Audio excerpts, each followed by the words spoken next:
नमस्कार विद्यार्थी मित्रांनो, नोट्स इन मराठी या आपल्या शैक्षणिक यूट्यूब चॅनलवर तुमचं मनापासून स्वागत आहे. थांबा थांबा, हे आपण वापरत असलेल्या स्रोताचे प्रास्ताविक आहे, जे एका शैक्षणिक चॅनलसाठी बनवलेले दिसते. हो, पण आज आपण या माहितीची केवळ उजळणी करणार नाही, तर तिच्या खोलात शिरणार आहोत.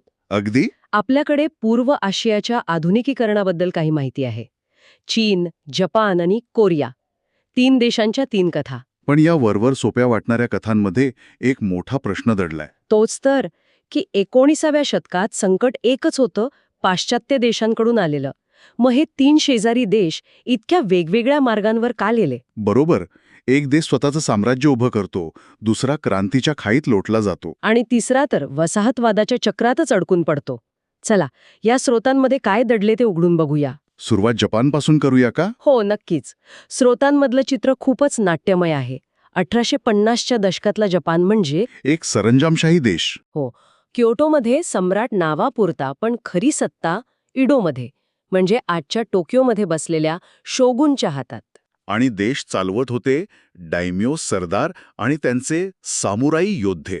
अशा देशाकडून कोणी काही दशकांतच एका आधुनिक औद्योगिक शक्ती बनण्याची अपेक्षा कशी करणार? कोणीच नाही. आणि म्हणूनच हा बदल इतका आकर्षक आहे. या बदलाची ठिणगी कुठून पडली? ती बाहेरून पडली. 1853 मध्ये अमेरिकेचे कोमोडोर मॅथ्यू पेरी आले. त्यांची ब्लॅक शिप्स घेऊन. हो, ती वाफेवर चालणारी काळी जहाजं. ती जपानसाठी एका वेगळ्याच ग्रहावरून आल्यासारखी होती. त्यांनी जपानला व्यापारासाठी दारं उघडायला भाग पाडलं. आणि त्या एका क्षणात जपानच्या सत्ताधारी वर्गाला आपल्या कमकुवतपणाची जाणीव झाली. भीषण जाणीव झाली. त्यांना कळून चुकलं की बदला, नाहीतर नष्ट व्हाल. आणि याच जाणीवेतून झाली 1868ची मेजी पुनर्रचना. पण ही क्रांती नव्हती, तर पुनर्रचना होती. अगदी बरोबर. म्हणजे जुन्या सम्राटाची सत्ता परत आणण्याच्या नावाखाली एक संपूर्ण नवीन व्यवस्था तयार केली गेली. इथेच त्यांची घोषणा मला खूप महत्वाची वाटते. फुकुक्यो क्योहे. हो, समृद्ध देश, शक्तिशाली सैन्य. ही केवळ एक घोषणा नव्हती. ती एक राष्ट्रीय मोहीम होती. खरं तर त्या घोषणेमागे उभा राहिलेला राष्ट्रीय विचार जास्त महत्वाचा आहे. ज्या वर्गाचे अधिकार जाणार होते, म्हणजे सामुराय, त्याच वर्गाने या बदलाचं नेतृत्व केलं. हाच तर जपान आणि चीनमधला सगळ्यात मोठा फरक आहे. बरोबर. जपानच्या उच्चभ्रू वर्गाने स्वतःहून आपले पारंपरिक अधिकार सोडले आणि देशाच्या आधुनिकीकरणासाठी कंबर कसली. चीनमध्ये याच्या अगदी उलट घडलं. जिथे सत्ताधारी वर्गाने दशकानुदशके बदलाला विरोध केला. म्हणजे जपानची क्रांती ही वरून खालच्या दिशेने आली. आणि ती पूर्णपणे एकसंध होती. पण हे समृद्ध देश, शक्तिशाली सैन्य त्यांनी प्रत्यक्षात आणलं कसं? फक्त काही अधिकाऱ्यांना युरोपला पाठवून आणि शाळा उघडून एवढा मोठा बदल कसा शक्य आहे? नाही, ते अजिबात सोपं नव्हतं. त्यांनी फक्त युरोपियन मॉडेल्स पाहिली नाहीत, तर ती जपानच्या गरजेनुसार बदलली. हो, उदाहरणार्थ लष्करासाठी जर्मनी आणि नौदलासाठी ब्रिटन. पण या सगळ्यासाठी पैसा कुठून येणार? बरोबर, पैसा. त्यांनी एक नवीन जमीन कर प्रणाली आणली, ज्यामुळे सरकारला एक स्थिर महसूल मिळू लागला. आणि या पैशातून त्यांनी उद्योग उभे केले. जसे की कापड गिरण्या. आणि मग ते उद्योग खाजगी कंपन्यांना विकले. आणि इथेच झायबात्सूचा उदय होतो. मित्सुबिशी आणि सुमितोमो ही सगळी नावं, म्हणजे ह्या कंपन्या सुरुवातीपासूनच सरकारच्या पाठिंब्याने मोठ्या झालेल्या. अगदी तसंच. यालाच राज्यप्रणीत भांडवलशाही म्हणता येईल. सरकारने ठरवलं की देशाला उद्योगांची गरज आहे आणि त्यांनी काही निवडक कुटुंबांना हे मोठे उद्योगसमूह उभे करायला मदत केली. जपान इंक या कल्पनेची मुळं इथेच आहेत. हो, आणि त्याचा वारसा आजही दिसतो. पण हे बदल फक्त अर्थव्यवस्था आणि सैन्यापुरते मर्यादित नव्हते. बरोबर. इथेच मला स्रोतांमधला एक मुद्दा खूपच रंजक वाटतो. एकीकडे सरकार फॅक्टरी आणि लढाऊ जहाजं बनवतंय, आणि दुसरीकडे समाजात मोगा म्हणजे मॉडर्न गर्ल ही संकल्पना येते. हे तर प्रचंड मोठं सांस्कृतिक स्थित्यांतर असणार. हो, आणि यामुळे समाजात मोठे तणावही निर्माण झाले. औद्योगिक कामगार वाढले. 1886 मध्ये पहिला आधुनिक संप झाला. कुटुंब पद्धतीतही बदल झाले असणार. नक्कीच. विभक्त कुटुंब पद्धती आली.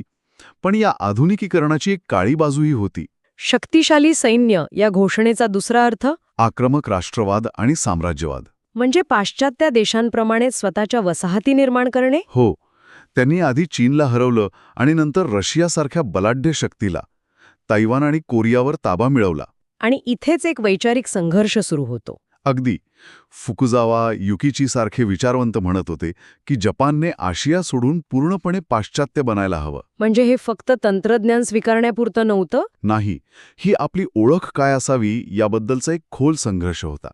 आणि त्यांनी आपल्याच परंपरांचा, जसं की सम्राट भक्ती, वापर करून एक अतिशय आधुनिक आणि राष्ट्रवादी प्रकल्प उभा केला. हीच त्यांची खासियत होती. तर जपानची कथा आहे वेग, नियंत्रण आणि एका ध्येयाने प्रेरित होऊन केलेला बदल. पण याच काळात शेजारच्या बलाढ्य चीनमध्ये जे घडत होतं, याचा अगदी विरुद्ध होतं. हो, तिथलं चित्र गोंधळाचं आणि विघटनाचं आहे. चीनची कहाणी खूपच गुंतागुंतीची आणि खरं तर वेदनादायी आहे. जपानला एका बाह्य धोक्याचा सामना करायचा होता. चीनला दुहेरी संकट होतं. अंतर्गत कुजलेला किंग राजवंश, आणि बाहेरच्या साम्राज्यवादी शक्ती. ब्रिटनसोबत झालेली अफूची युद्धे हे याचंच उदाहरण आहे. ब्रिटनने चीनला अफू विकून अक्षरशः लुबाडलं. आणि युद्धात हरवून त्याचं सार्वभौमत्वच हिसकावून घेतलं. आणि जपानच्या उच्चभ्रू वर्गाप्रमाणे चीनच्या सत्ताधाऱ्यांनी बदलाला प्रतिसाद दिला नाही.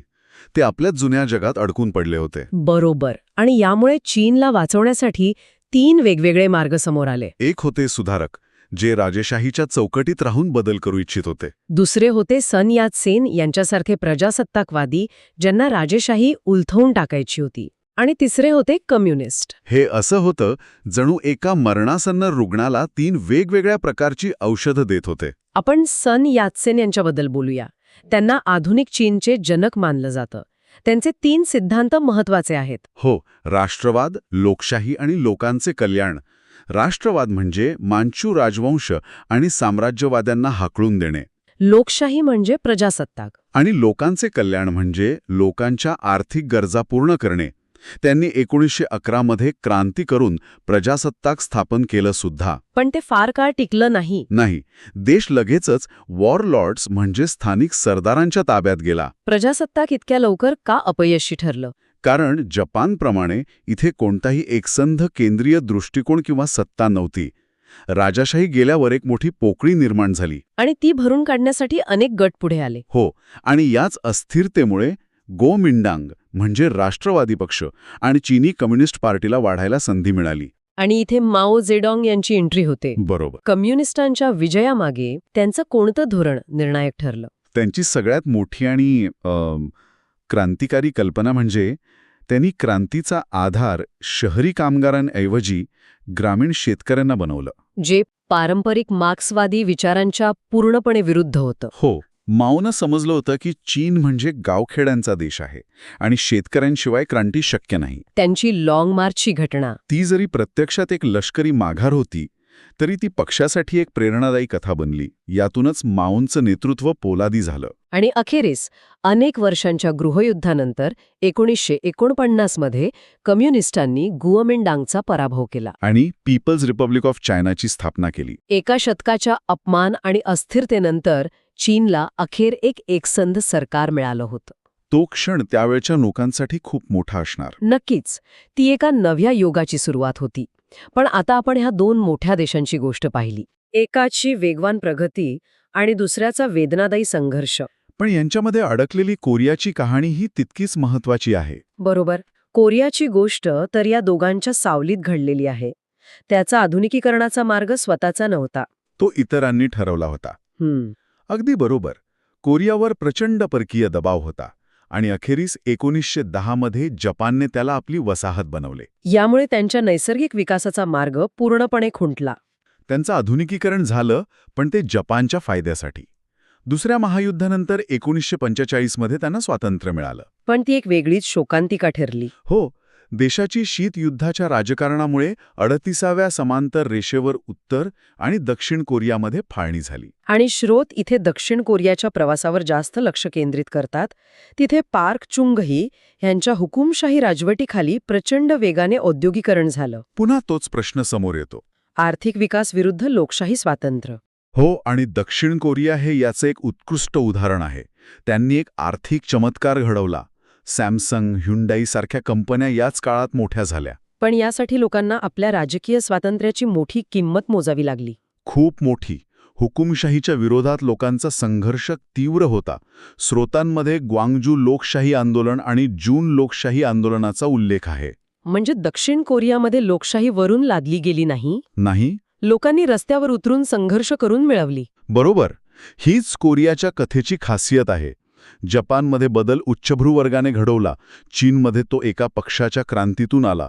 पण दक्षिण कोरियामध्ये खरीखोरी लोकशाही लोकांच्या आंदोलनातून, तळातून वर आली. त्यांचा मार्ग आर्थिक प्रगती आणि लोकशाही हक्कांसाठीचा संघर्ष या दोन्हींनी बनलेला आहे. तर मग या सगळ्या चर्चेतून आपण काय शिकलो?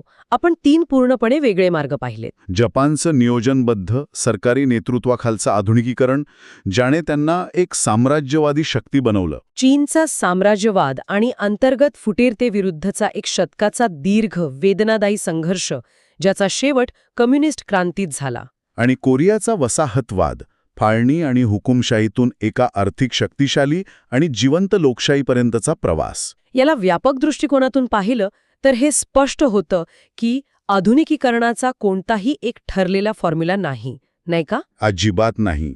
प्रत्येक देशाचा ऐतिहासिक संदर्भ, तिथलं नेतृत्व, सामाजिक रचना आणि जागतिक शक्तींशी असलेले त्यांचे संबंध, या सगळ्या गोष्टी राष्ट्राचं भवितव्य ठरवतात.